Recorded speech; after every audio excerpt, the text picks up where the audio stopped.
After working as a janitor for 30 years, I finally saved enough money to buy a house for my son Jeff. Before his wedding, I was hospitalized due to an infection in my leg and couldn't attend. I wanted to give him all of my savings as a wedding gift, but then I accidentally overheard a conversation between the doctor and Jeff. Jeff, as your friend, I feel I should warn you. Your mother is getting older and her recovery isn't looking good. If her condition continues to worsen, we might have to consider amputating. You're just concerned about your real mother being at the wedding, but why push your stepmother to her limits? Let her amputate if it comes to that. It's not like I'll abandon her. But if she recovers too quickly, who knows what kind of drama she'll cause when she finds out my real mother is at the wedding instead of her. I quietly tucked my bank card away. The card that I have kept all my saving and which I intended to give the money to Jeff as his wedding gift. Since he had his real birth mother to care for, he probably wouldn't need the money I had saved for him after all. In the hospital, I overheard a conversation between Jeff and the doctor. Jeff said, "Since she's getting old, there's no point in wasting money on surgery. The steel pins in her leg aren't a major issue. She won't die from it, just treat it simply.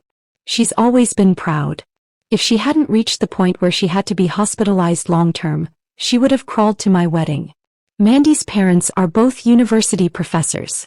How could I let them sit with a janitor?" The doctor looked uneasy after hearing this. "Jeff, we've been friends for years and I have to remind you your mother's getting older, and if her condition isn't addressed soon, we may need to amputate. You just want your birth mother to attend wedding instead of her. Why push her to the point of no return? Gina is such a vibrant person. She couldn't possibly bear spending the rest of her life in a wheelchair." Jeff remained unmoved by the doctor's words. He still made sure to emphasize that even if the wound didn't require surgery, I should be given the best medication to prevent any further complications. The doctor sighed heavily, seeing right through him. "She'll eventually see the wedding video. You can fool her once but not forever. There's no need to sacrifice her health for something that won't last." Jeff stood firm. "My birth mother gave me life. No one has the right to cruelly deny a mother the chance to be there for her son during such an important moment. If Gina hadn't adopted me, my birth mother would have found me by now. Sure, her mistakes led to us being separated, but I'm Gina's only son. Even if she needs an amputation, I won't turn my back on her. But for my wedding, only my birth mother can attend." Jeff's words hit me like a hammer, each word landing with a painful thud. I looked at my bank card in my hand and quietly put it away. When the doctor returned with the medication, he couldn't help but speak once more as they reached the door. "She's given everything for you. Are you really that heartless? All this for a mother who never raised you?" He stopped mid-sentence, seeing the look on Jeff's face. He knew then that Jeff had already made up his mind. Jeff wasn't just concerned about his birth mother. He was disgusted by me, his janitor of a mother, ashamed of me. But had he ever considered that it was I, the janitor, who put him through school, bought him a house and a car? His elegant birth mother and well-educated in-laws hadn't contributed a single dime. I never expected that the son I raised for 30 years would treat me like this. Overcome with anger and disbelief, I fainted on the hospital bed. But what shocked me even more was that Jeff's cruelty went far beyond what I could have imagined. The doctor quickly treated my wound and left. Jeff wiped my hands and face, assuming I was still asleep. Unaware of my conscious state, he casually began chatting with his fiancée, Mandy. He said, "Mandy, don't worry, my mom loves me so much that all her money will definitely go to me. Once I get it, I'll buy you that car you want. Darling, you've already sacrificed by marrying me, knowing who my mom is. I promise I'll make sure you have a happy life." A few times Mandy had made unreasonable requests, but I always thought that as long as they were happy, nothing else mattered. I never rejected their demands. I never imagined things would escalate like this, that now he wanted to use my money to buy her a car. Jeff didn't want me at his wedding, but the money for the car? That he was perfectly fine with me providing. What a devoted son. The day of the wedding she won't be there. I purposely used the most infection-prone tools and didn't perform surgery on her. If she doesn't have surgery on that leg within a month, it'll be ruined. She won't have the strength to cause trouble at the wedding. Don't worry, beautiful. After the wedding we'll have 2 gorgeous babies. My mom will be unable to move around, so we'll need to take care of her. But her savings will be enough to help us raise the kids. A sharp pain gripped my chest. My eyes involuntarily filled with tears. I never thought that just to keep me from attending his wedding he would plan something like this so meticulously. He was so small back then. I remembered walking past the orphanage when he grabbed my sleeve and refused to let go. Feeling a moment of compassion, I took him in. To give him a better life, I started my own business hoping to make more money. But when the business failed and no other good job opportunities came my way, I had no choice but to work multiple jobs, doing all kinds of cleaning work. I pinched pennies to give him a better life, never once asking for anything in return. He was 30 years old now and I still gave him a monthly allowance, worried that he might be struggling on his own. I'd spent half my life worrying about him, only to find that I couldn't compare to the mother who abandoned him. If he thought his birth mother was more dignified, let her pay for the car. As for me, I would no longer invest my emotions in them. While Jeff was out getting my medicine, he carelessly left his phone by the bedside. I knew his password, so unlocking it was easy. That's when I discovered he had been in contact with his birth mother for a long time. She had sent him a photo of the two of them having dinner together. The woman in the photo was about my age when I was young, but she looked much younger than I did now. For years I had worked tirelessly to save money for Jeff. I never dared take a break, always out in the sun and wind. Now with his wedding approaching, I thought I could finally relax. But I had seen online how much more difficult it was for young people today to raise children, and I feared my grandchildren would suffer. So I pushed myself even harder, working day and night to help save money for them. Years of this had taken its toll. Looking at myself in the mirror, I could see that I had aged far more than people my age. "Mom, you're so beautiful. Thank you for giving me such excellent genes," Jeff said, speaking to his birth mother with such affection. It was always him talking more, her saying less. He even video called her frequently. I thought about my own conversations with Jeff. It was always me asking him questions, and aside from asking for money, he rarely responded. Video calls and photos were even rarer. Back then, I thought maybe Jeff was just shy about showing his love for me. But now I realized it was because he was ashamed of me. I pulled out my phone and sent a message to my best friend, Heidi. Since his birth mother was so wonderful, Jeff surely wouldn't need my help in the future. I asked Heidi to help me contact the best orthopedic doctor. I didn't need to save money anymore. Now I could choose the best hospital and the most expensive doctor. Jeff wanted to trap me, to drain me of everything I had, yet he didn't even show me the most basic respect. He thought I was just a selfless mother, that even if one day I discovered what he had done, I would never be able to scold him. But he had forgotten one thing. Before I was a mother, I was an independent woman. When Jeff came back and saw me sending a message, his eyes were filled with excitement. He pretended to sound concerned, saying, "Mom, you're awake? I saw you unconscious for so long.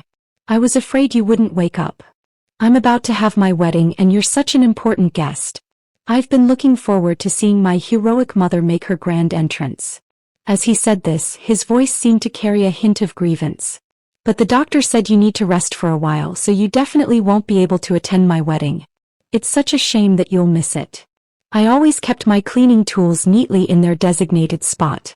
If Jeff hadn't moved them around, I never would have stepped on the sharp, pointed tool.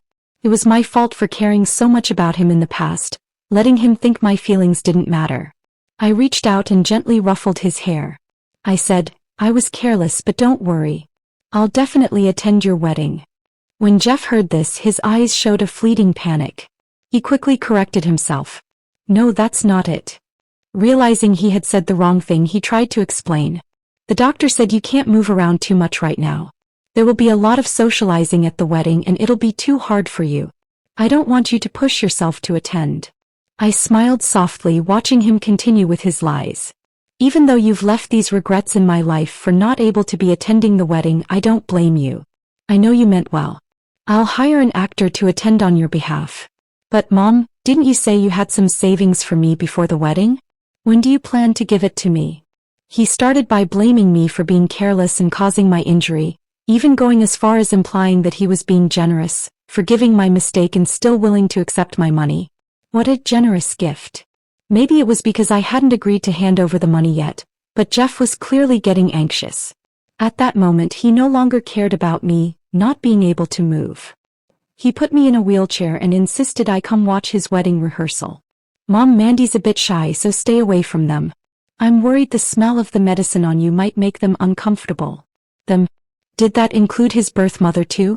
Jeff thought he was hiding it well, but little did he know, I had already seen his dignified birth mother long before he thought I would. The kept mistress of an old rich man. Now that was some real dignity.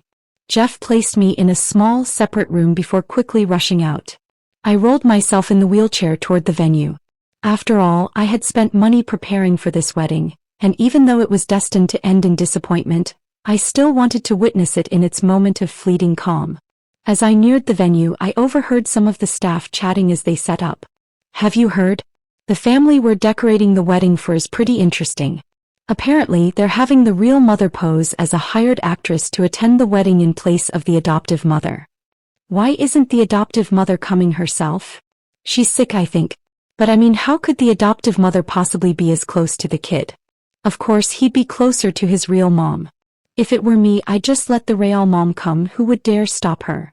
I saw his real mom earlier, dressed head to toe in designer clothes, looks like a successful, independent woman. I heard the adoptive mom is a cripple. She's here today? What a shame. Their words made my chest tighten even more. I pushed my wheelchair toward the banquet hall door. The door was slightly ajar, just enough to see the figures inside. Mandy pulled out an expensive-looking camel wool scarf as a greeting gift, her face plastered with a flattering smile. Carrie, Jeff's told me so much about you. He always said you were a beauty, and I thought he was just boasting, but now I can see he wasn't lying. I remembered how every time Mandy saw me, her face was always so somber, and Jeff explained that it was because she wasn't feeling well. She had been unwell once, but it seemed like every time they had a meeting, she was suddenly unwell. I thought she was just young and naive, so I didn't hold it against her. Turns out she knew how to butter up the elders when it suited her. But I didn't blame her, not really. She was after all Jeff's fiancée, and her attitude toward me was largely influenced by him. Carrie stepped into another corner to take a call, and I heard Mandy speaking quietly to Jeff. Your real mom's all decked out in designer clothes. He clearly has money. If we can win her over, we could definitely get a bigger house, and we wouldn't have to keep living in that tiny apartment your mom bought for us. Mandy was trying to charm Carrie because she thought she could buy them a new house. The apartment I bought for them was only because they were getting married, and there were no suitable houses available at the time. I'd actually already found a larger standalone house, and if not for all this, I would have signed the contract by now. Well, now I've saved myself a lot of money. I watched Carrie talking on the phone, and I couldn't help but think back to a few years ago when I first found her. Back then, she made herself very clear. She didn't want Jeff, and she didn't want to deal with the baggage, what she called nothing more than a burden to her. She told me not to look for her again, that we should never see each other for both our sakes. Such a woman. And now Mandy was hoping Carrie would buy them a house? He might as well be dreaming. When the priest arrived for the rehearsal, he naturally assumed I should be the groom's mother and was about to wheel me through the door. But as the door opened, Jeff's face turned pale for a moment, quickly recovering and telling the priest that Carrie was actually his mother. The priest had seen me before when we signed the wedding venue contracts, and now, hearing Jeff's words, his expression grew complex. Jeff had originally brought me here saying I would attend the rehearsal as his mother, but now that Carrie was here, I clearly didn't have a place anymore. As they began the rehearsal, I received a message from Heidi. Heidi told me that the top orthopedic doctor had been arranged, and I could be admitted to the hospital at any time. She confirmed one last time, but that's the son you've raised for 30 years. What if he has a change of heart? That him realized he had done wrong and asking you for forgiveness? Will you soften? Maybe, I replied. I glanced up at the harmonious trio on stage. But I didn't believe there was any chance for him to turn around. Once I finish what I need to do, you can take me to another hospital. Since our mother-son bond was coming to an end, I would give him one last gift. The rehearsal ended and it was time for dinner. Jeff had chosen an expensive-looking restaurant. They probably thought I was old and hard of hearing, so they didn't bother being discreet. I overheard Mandy quietly say, "This place is too expensive, we don't need to come here. We still need to save up for a bigger house." Jeff waved her off. "Don't worry about the money when you're with Gina. She'll secretly pay for it. She's disabled now and will only drag me down later. She better behave herself. I can't make my real mom suffer. She's used to high-end places." Halfway through dinner, I told them I needed to use the restroom and pushed my wheelchair out. Neither Mandy nor Jeff showed any concern about how I would manage using the restroom given my condition. Instead, they exchanged a glance, clearly assuming I was going to pay the bill. I struggled to roll the wheelchair to the door, but after fiddling with it for a while I couldn't open it. Jeff, seeing me struggle, remained seated and didn't move. Mandy didn't bother either. Then Carrie stood up and said, "Let me take you to the restroom." Jeff quickly stood up, his eyes full of concern for Carrie. "No need. She can manage on her own. Don't trouble yourself." When I looked at him, he changed his tone. "My mom's always been strong and proud. She doesn't like to trouble others." "Thank you," I said to Carrie, my voice cool. Although I was cutting ties with Jeff, I still had a few words to say to Carrie. Just as we reached the corner of the stairs, before I could speak, Carrie suddenly shoved the wheelchair hard forward. My feet and the chair slammed into the wall. The sharp pain shot through me and sweat beaded on my forehead. "Carrie, what are you doing?" "What am I doing? Gina, didn't I tell you not to let that burden come looking for me? Why didn't you listen? I almost got caught." Carrie's gentle demeanor in front of Jeff had vanished, replaced by a harsh, demanding tone. "This is just a warning. I'm telling you, I have no money to take care of him. If he wants to call me mom, that's his business. I'll help out if you want me to act as the respectable mother for appearances, but if you're trying to blackmail me, forget it. You've already gotten plenty of gifts from him, haven't you?" she sneered. I had seen their chat records, where Jeff had frequently given her expensive gifts and jewelry in recent times. The concern I had longed for from Jeff as a mother I never received, yet Carrie got it all. Carrie snorted, her voice dripping with disdain. "What, you thought I'd work for him for free? Don't get any ideas. If you keep scheming, I'll make sure you lose Jeff. He's much closer to me now than to you." Maybe our voices had gotten too loud, but Jeff and Mandy rushed over at that moment. Just as Carrie, who had been so arrogant a second ago, suddenly screamed and stumbled, her high heels tilting, and she fell to the ground. "Oh my God. Gina, I just said you should rest, that I'd attend Jeff's wedding for you, and now you push me? My foot hurts so much." Carrie was even more shameless than when I'd last seen her a few years ago. The sweat on my forehead grew thicker as the pain intensified, but I forced myself not to show weakness. I kept my face calm, staring at Jeff. I thought that after raising Jeff for 30 years he would at least trust me a little. But instead he and Mandy helped Carrie up from the floor, and when they looked at me all I saw was disdain. "Mom, I used to think you were just a woman forced by life to become a cleaner and raise me. I respected you. But what you did today has disappointed me so much." I froze for a moment, then let out a bitter laugh. I had raised him for 30 years, only to find I had raised an ungrateful child. A message was sent from my phone. "Heidi, my mother and son relationship with Jeff is over. Jeff's always thought I was beneath him, embarrassing him, so let's see what happens when his lowly mother isn't around to pay. Let's see what kind of spectacle the polished people like him can make without me." Mandy moved a chair over, and Jeff knelt on the ground to examine Carrie's ankle carefully. I struggled to climb back into my wheelchair, and just then Heidi arrived. She saw the injury on the back of my foot and immediately wanted to confront them, but I stopped her. I said to them, "Since you don't want to see me, I won't be a bother. I'll handle my discharge paperwork on my own. You focus on preparing for the wedding." Mandy gave Jeff a signal, urging him to get the money. Jeff didn't even look at me, mocking me instead. "Don't worry, Mandy. There's nothing to keep her here. If she wants to leave, let her. Let's see who's going to take in a cripple like her apart from me." Heidi pushed me away from the place. She angrily asked why I didn't argue with them. I was just relieved to have saved the cost of another meal. All the money I'd invested in his education in raising him was already enough. But the money I spent for his house and his car, that I was going to get back. That same day, I handled my discharge and had the foot surgery performed by the doctor Heidi had arranged for me. The surgery went well, and the doctor said I'd be fully recovered in a month. Less than a week later, I received a message from Jeff. "Mom, why did you leave the hospital without saying anything?" So it took him this long to realize I'd left the hospital. Jeff wasn't stupid. By now he must have figured out that I already knew the person replacing me was in fact his biological mother. "Mom, I know Carrie pushed you down, but she's a strong, successful woman. If you don't provoke her, she wouldn't have bothered with you.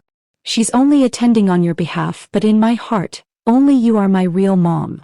Mom, please text me back. My wedding is in a month. I can't go without your blessing." Mandy's really looking forward to seeing you there. So he was only remembering me now because he needed money. That's when he noticed I was no longer in the hospital. I scrolled down through his messages, a mocking smile crossing my lips. Mom, you're being stubborn about your treatment. If you end up losing a limb, you'll still need Mandy and me to take care of you. You can only rely on us, so trust me, I'll take responsibility for you. I looked at my foot, which was already healing well, and replied to him. Don't worry, you'll get my money on your wedding day. I hadn't intended to confront them, but since Carrie and Jeff were pushing me this way, I couldn't let them get away with it. It was time to fight back. On the day of the wedding, I deliberately chose a bright outfit. I had no more concerns now. Any money I had, I could spend on myself. No one in the room recognized me as the woman in the wheelchair during the rehearsal. I sat at the farthest corner, hearing Jeff quietly speak to Mandy on the phone. My mom told me she'll give me the money today.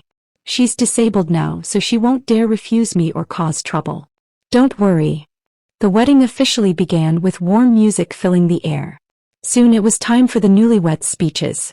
After everyone shared their blessings, the guests began to have dinner and the atmosphere in the room lightened. Carrie sat calmly and everyone was commenting on how beautiful Jeff's mother was, how graceful she seemed. From afar I saw Mandy looking displeased, seemingly arguing with Jeff, who was trying to calm her down. Then he stood up and went to a corner to make a phone call. At that moment, a loud ring echoed through the venue. The horn I had bought drowned out all the noise and the ringing filled the room. Jeff, are you calling me? I stood up from the guest seats. When Jeff turned around, his eyes widened in shock. He was terrified that my appearance would ruin his wedding and hurried toward me. Mom, what are you doing here? I told you to rest at home, he whispered. You told me to bring you the money, didn't you? How can I give it to you if I don't come? I held the horn, and despite the noise, my voice carried to everyone's ears. In a way, Jeff was not entirely unreasonable in not wanting me to attend his wedding.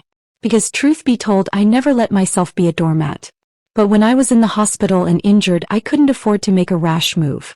My biggest lesson in life had been that a person must know when to endure and when to stand their ground. If I had confronted Jeff back then, I couldn't guarantee what this cold-hearted son would have done to me. But now things were different. I was fully recovered.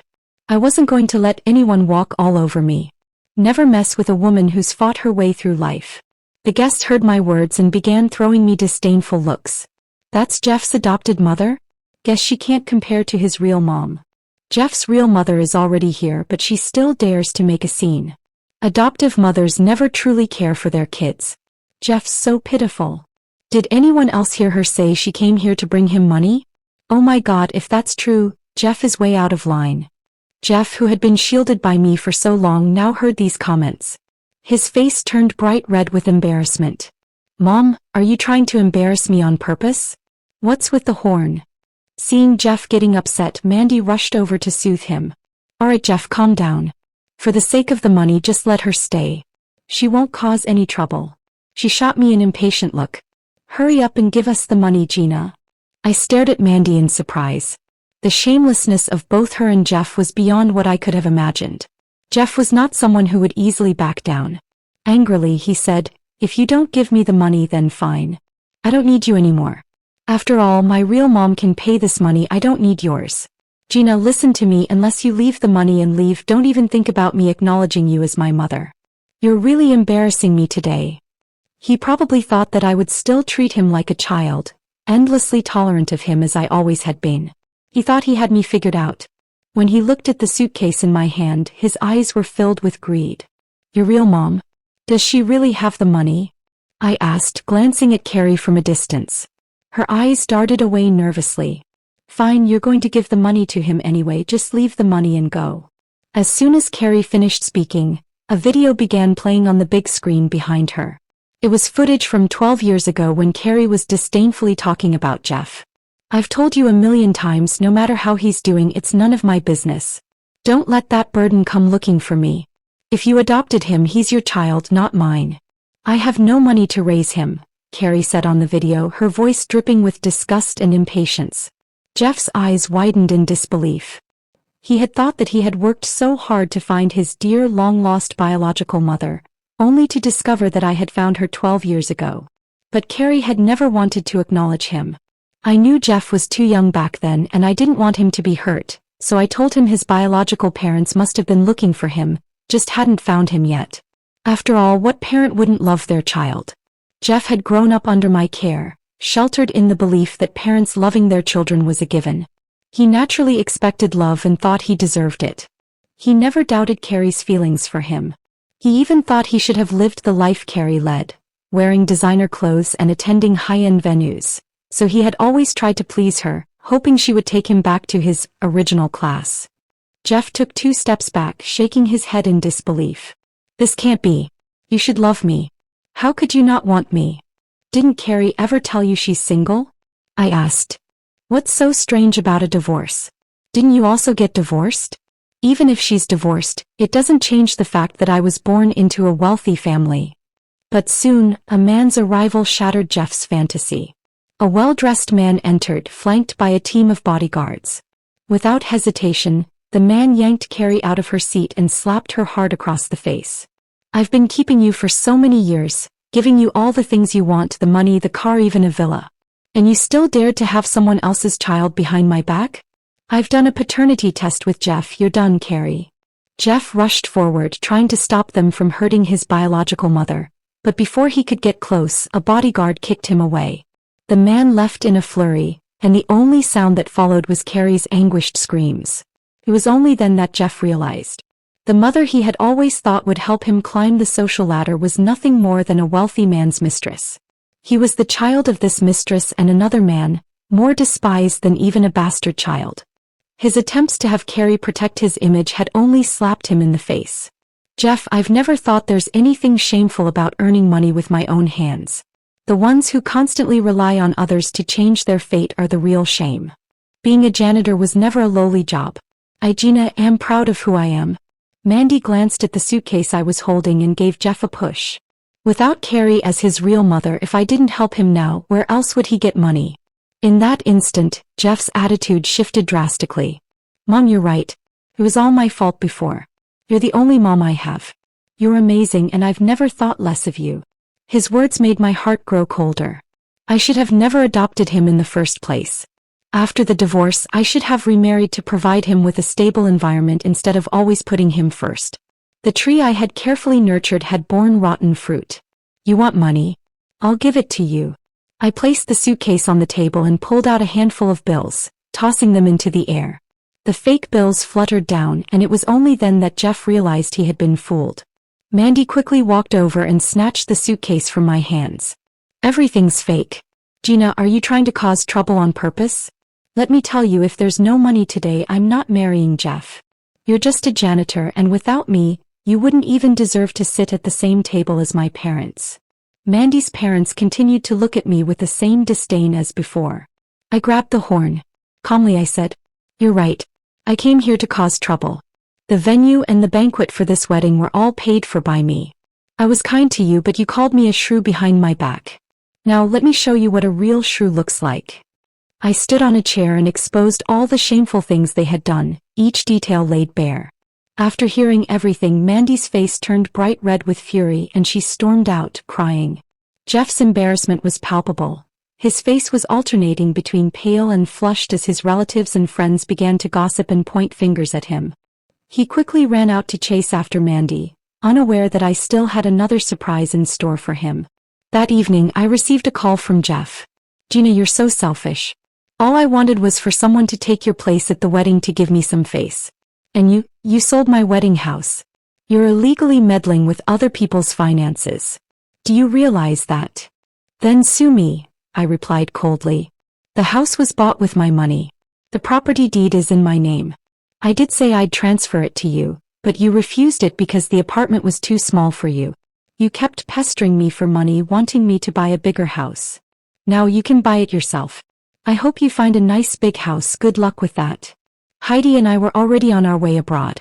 I didn't say much to Jeff before hanging up quickly. I had no time to argue with an ungrateful child. My prime years were ahead of me, and with no children to support, I now had enough money to make up for the 30 years I had sacrificed for others. I thought that after the wedding Jeff would hate me for sure and never bother me again. But to my surprise, when I came back from abroad, there he was. It seemed I had underestimated just how shameless he could be. He angrily said to me, "This is all your fault. Mandy is about to break up with me and you're out there enjoying yourself on vacation? Don't you know how to save some money? I still need to buy a big house." I ignored his accusations, choosing to selectively tune him out. He had no right to meddle in my life anymore. "Gina, I'm talking to you. Give me a few $100,000 and I can buy a big house. Maybe I can win Mandy back." When I didn't respond, Jeff shifted from verbal threats to more direct ones. But none of his threats had any effect on me. I continued to ignore him. Over time he saw my resolve.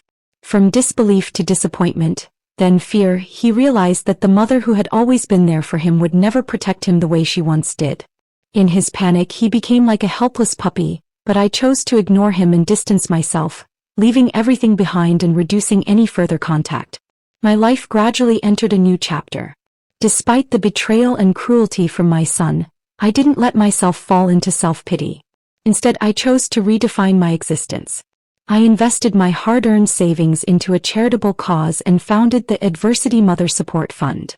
This fund specifically aids abandoned children and single mothers, helping them stand up again and find their own value. One day, I stood on the stage at a funding ceremony, dressed in simple yet elegant clothing, my gaze focused on the children in the audience. They were dressed neatly, their faces shining with bright smiles. Behind every smile was the pain and sacrifices I had once endured. Looking at them, I felt a sense of fulfillment and peace that I had never experienced before. I had finally found my purpose, to give to others and warm my own heart. After the ceremony, I walked off the stage and toward a young girl with an innocent face.